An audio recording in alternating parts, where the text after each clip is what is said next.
August 1st, 2015, 9 a.m. It's been exactly 1 year since Jen left.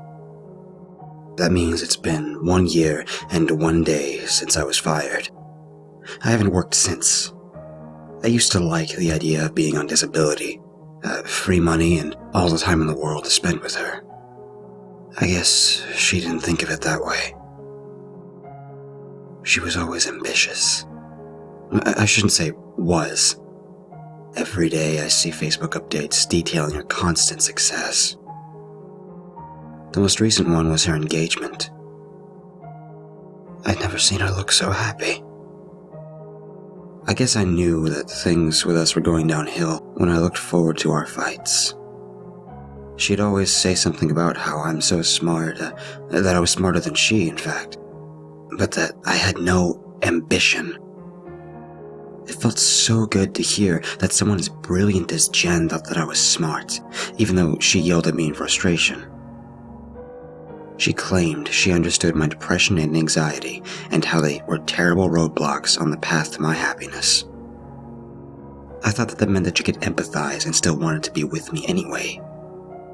Apparently, I was wrong. Getting disability benefits for my depression wasn't too hard. The money isn't great, but it pays the rent and keeps me fed. The only pain is that I have to go to therapy every week.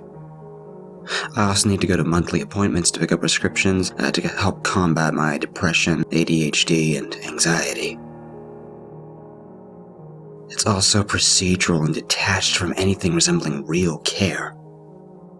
So I'm a lonely, unemployed loser who apparently has this great mind that's utterly useless. But I won't stay like this forever.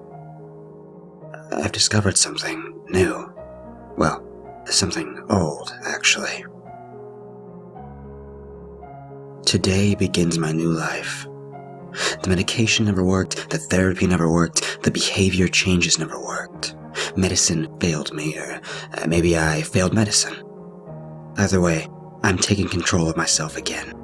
I'm not going to be a victim of the barriers my body's put up for me. No more attention problems, no more depression, no more anxiety. For the first time in what may be decades, I'm filled with hope. August 1st, 2015, 3 p.m. All my tools are cleaned and ready. In about an hour, I'll start. I need to keep a pretty comprehensive journal of the procedure to make sure I'm not harming myself. I figure a running account of my experiences will give evidence of the positive or negative changes in both my mind and cognitive abilities. August 5th, 2015, 4:05 p.m. After I traced a dime-sized circle on the upper right part of my forehead, I used an X-Acto knife to carve through my skin. I wasn't prepared for how much this was going to hurt. I stopped a couple of times to wipe away the tears so I could see well enough to continue. The skin lifted off from the bone without too much trouble once I'd finished cutting. I flushed it down the toilet. Now I'm waiting for the bleeding to stop. It seems to be slowing already. It's so weird to see my skull exposed like this. I'm going to write a sentence or two before and after each of the next steps, so I can get as good a description as possible, if this all works as well as I'm hoping. I opted to use a tiny drill bit over a single large one. A ring of tiny holes is going to take a hell of a lot longer, but I think the need for precision dwarfs time consumption in this case. I'm about to do the first hole.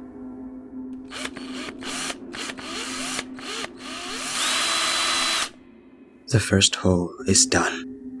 Imagine the feeling of biting down on a fist-sized piece of tinfoil as hard as you possibly can while your head hums like it's filled with buzzing hornets. The vibration was so excruciating that I'm only now feeling the pain of the drill site itself. I'm going to do the next 10 or so holes now, before I lose my nerve. The vibrations become less intense with each hole. The bone pain got much worse, though. I've never had migraines, but I assume they must feel something like this. I'm shining a light at the ring of tiny boars and doing my best to inspect what's behind them in the mirror. It's not very useful. The remaining structural elements between the holes are extremely thin and brittle looking. I'm going to cut them anyway with the wire cutters. I just dropped a circle of my skull into the sink. Now I'm looking at the bright red membrane that's covering my brain. I'm a little surprised by how many blood vessels are in there. I'm going to put out a couple more towels. Cutting away the membrane is the part that I'm most scared of. It's done. And the hole is bleeding a lot. I'm taking extra care to not put too much pressure on the organ itself when I'm working to soak up the blood. I'm feeling a little dizzy, so while I hold the towel to the hole, I'm sitting and eating the piece of steak and drinking the orange juice that I put out just in case this happened. The wound is slowly starting to clot while I wait here. The whole area hurts, but the pain is second to the strong pulsing sensation around the hole. It's almost like I have a second heart beating there. The blood stopped pouring out, and I'm cleaning the area with water and rubbing alcohol. Now I can see my brain. It's gray. It doesn't look like it even belongs to me. I don't know why it all feels so surreal. It's almost like I'm watching all this happen to someone else. On the plus side, I'm not dizzy anymore. But I'm exhausted. I'm going to bandage everything and go to bed. I'll clean up tomorrow. August 2nd, 2015, 6:30 a.m. I woke up this morning with more energy and drive than I've ever felt. Even sitting here writing this feels like a joy. I'm not struggling to find words. I'm not dreading how I'll reread what I've written and think it's stupid and pointless. Everything just works. The accounts I've read about people who shared their experiences with trepidation made similar claims, but even as I drilled the holes, I never allowed myself to truly believe it would work. Even now, I'm worried it's all just a placebo effect. The pulsating feeling is real, though, and it's as strong as ever. That was something else my fellow trepanned mentioned. They said it was because the body is letting the brain grow again, something the skull has prevented after its hardening following infancy. I don't know if I buy the explanation, but I can't deny what's happening here. August 2nd, 2015, 2 p.m. My day's been spent cleaning the apartment. Over the last year, I'd let things pile up and grow increasingly filthy as my depression festered. Today, it's like a veil has been lifted and light is pouring over everything I lay my eyes on. The place needs to be cleaned, so I just set to work and cleaned it. It looks better now than it did when Jen and I moved in. My therapist recommended that I clean quite a while ago, suggesting that a nice, open area would really help me see my home as a place for potential, rather than stagnation. And now I know what he meant. This is what potential feels like. The hole in my head still hurts and it looks terrible, but I expected as much. If I go out, I can wear a hat and no one will notice anything amiss. I'm not ready to do that, though. I'm mildly concerned about how badly the site is beginning to itch as it heals. I'm being extremely assiduous in cleaning and caring for the wound as it heals, but I guess part of that process is that damn itch. I'm doing my best not to think about it. August 2nd, 2015, 11:30 p.m. The first full day of my experiment is about to end. I'm about to go to sleep, and I feel like I've accomplished a lot today. My home is spotless. I finished a short story that I've been working on for the last couple months. I've gotten up to date with my internet and utility bills, and I even did a couple of sets of push-ups. I have to remind myself to eat, though. For whatever reason, I wasn't hungry at all until I realized it was nearly 9 p.m., and I hadn't eaten all day. I'm chalking it up as my excitement. It's been hard to contain, but Now I'm all showered and pajamaed and ready to end my day. I can't wait for tomorrow. August 3rd, 2015, 5:45 a.m. I was up before my alarm this morning to watch the sun rise from the roof of the apartment. Last night I slept like a log and I didn't wake up once. I noticed some blood on my pillow and under my fingernails though, and I think it may have scratched underneath the bandage while I slept. I made a beeline to the bathroom to inspect the hole, and thankfully, I didn't seem to do any damage. Everything appeared to be healing well. August 3rd, 2015, 1:15 p.m. I don't know if it's endorphins wearing off or just an artifact of my depression, but my euphoric feeling has diminished quite a bit since this morning. I'm thinking it might be both. Maybe I need to have a good meal. There should be something in the fridge. August 3rd, 2015, 9 p.m. Whatever I felt this afternoon doesn't seem to have been a fluke. While my mood elevated for a little while after lunch, I was back to near baseline for the rest of the day and evening. The pulsing in the hole waxes and wanes with my mood. Interestingly enough. While I'm happy and ambitious, it pulses a lot. And when I'm depressed, it may pulse every 10 seconds. It may have something to do with my blood pressure, so I'll keep an eye on that. Before bed, I'll do some jumping jacks and see if the pulsing returns. I'm fairly certain a higher pulse rate correlates with a better mindset. Just did the exercise. The pulsing is the same, my heart rate's up, but my mood is still low. I'm going to bed. August 4th, 2015, 11 a.m. I just woke up, and I feel terrible.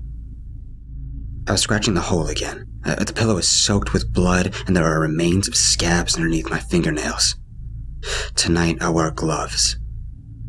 That aside, my mood is still right near where it was before I started the process. I'm worried the surface area of my brain that exposed isn't large enough to allow long-lasting effects.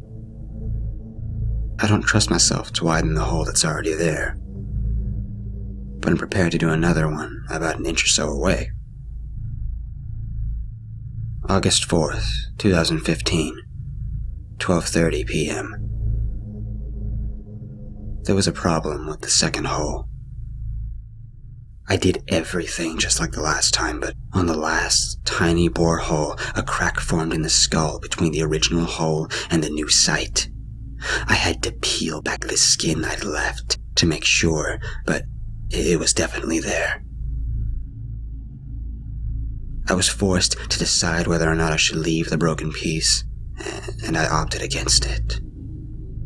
Now I have an oval that's about 3 inches long and 1 inch wide. Removing the membrane from that part was difficult, and I had a minor issue with the blade slipping deeper than I'd wanted. Thankfully, the brain has no pain receptors. It could have gone more than half an inch inside, and nothing weird happened to my body, so I lucked out and hit part of the 90% they said we don't use. I know people are saying that's a myth, but with what just happened to me, there must be some truth to it. August 5th, 2015, 8 a.m. No scratching overnight. The pulsing is there, but it's nowhere nearly as strong as it was the first time. My mood is still low. I have to be honest with myself here. I feel like a failure. This whole experiment is another example of me setting out to do something with good intentions and having it all blow up in my face. But I'm not going to be defeated by it. In the past, I would have stopped. Jen would have started a fight with me, and I just added to the never-ending cascade of fuck-ups that form my identity. Not this time. The increase in my ambition from this treatment must still be going stronger, because I'm determined to see it all through. August 5th, 2015, 8 p.m. There are 4 more holes in my head. I don't think I'd be able to do it. I didn't think I'd be able to do it. Toward the end of the last one, I almost passed out. I'm glad I had the foresight to keep a few sugar packets nearby so I could regain the strength to finish up. Besides the issue with my dizziness, these 4 went better than the prior 2. I used the left and right side of my head this time, right above my ears. The skull was fairly thinner than on my forehead, so the vibration of the drill wasn't so excruciating. The blood loss was significantly greater, though, which explains the desire to pass out. I have hand towels wrapped around my head, so I won't get blood all over the place. Lucky for me, I'm a pretty quick clotter. That's a funny word. Clotter. August 6th, 2015, 6:10 a.m. I slept sitting up and awoke to major pulsing, not just in the new holes, but in the old ones as well. A small problem's developed with the second hole, though. I think it might be getting infected. The itching is unbearable, and I think it might be starting to smell. I poured rubbing alcohol on all the sides and pressed it in with clean towels, so hopefully that'll stop whatever's breeding in there. My mood was pretty high. Still not as good as the first day, but much better than the days after. I've been thinking about Jen a lot. We had so many things in common. We loved talking about animals and used to go off on tangents where we'd discuss all the exotic ones we'd have when we were rich. Our favorite ones were rhinos. Mine were hippos. I used to tell her about the lake we'd have in our backyard where my pygmy hippo would play with her baby rhino. After they'd gotten tired out, we'd invite them up to the patio where they'd curl up next to one another while we gazed adoringly at them and at each other. I wonder how she'd feel knowing I've been doing all this work to better myself. She'd probably tell me to do more. August 7th, 2015, 12:35 p.m. I did more. All day yesterday I drilled. I drilled and cut and pulled and peeled. I feel like I can take on the world. It's almost like the one time I did cocaine in college, but the effect had lasted far longer. I'll update again today if I have to, but for now, I'm going to work on some stories. August 9th, 2015, 9 a.m. Where have I been? Writing. Since the other day, I've gotten down 100 pages of a story that I never even knew I had in me. Reading it over is like I'm looking at the work of someone else. Someone far, far better. A stranger, I guess. On a slightly less pleasant note, there's definitely an infection in a few holes. One of them is weeping a gray liquid that smells terrible, and all of them itch. When I rub them with a towel to try to scratch, they break open and start either bleeding or leaking clear fluid. I figured it's like a cold that has to run its course, but I'll be damned if it isn't becoming a problem nearly as bad as the depression was. August 10th, 2015, 7:40 a.m. I scratched in my sleep. I don't know what else to say other than that it was bad. It's hard to tell from what I see in the mirror, but I might have damaged some of my brain in the holes of my forehead and left side. A small piece is hanging by a thread that looks like a tiny blood vessel. I tried to tuck it back underneath the lip of my skull, but I had to press pretty hard to do it, and I'm worried I messed it up even worse. At least I saw a bear today. August 15th, 2015, 4:15 p.m. More holes for me. shaved my head, no more hair, lots more holes. Remember those wiffle balls from when we were kids? One day I'll tell Jen how I thought my head looked like a wiffle ball. She always liked baseball and playing with my hair. My head infection was getting real bad before the bear came. Now, he licks my head while I sleep and keeps the gross stuff out. Jen loves bears and rhinos. Every morning, I have to clean up my fingernails a lot. Petting the bear gets them really dirty. It's nice that the bear shaved when I did, so I didn't have to feel like the odd man out. Those pulses in my head are nice and strong all the time. It feels good.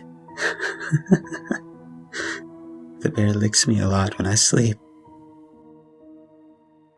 August 16, 2015, 500,000. Scratch the bear behind his ears and he licks lots and lots. Lots of licks means a lot less itching. Jen would scratch my back when it was itchy. One time she saw me trying to scratch between my shoulders using the door frame. She called me a bear because that's what bears do when their backs itch. 60 holes. I'm going to cut out the space in between. Make my bear proud if Jen can't be.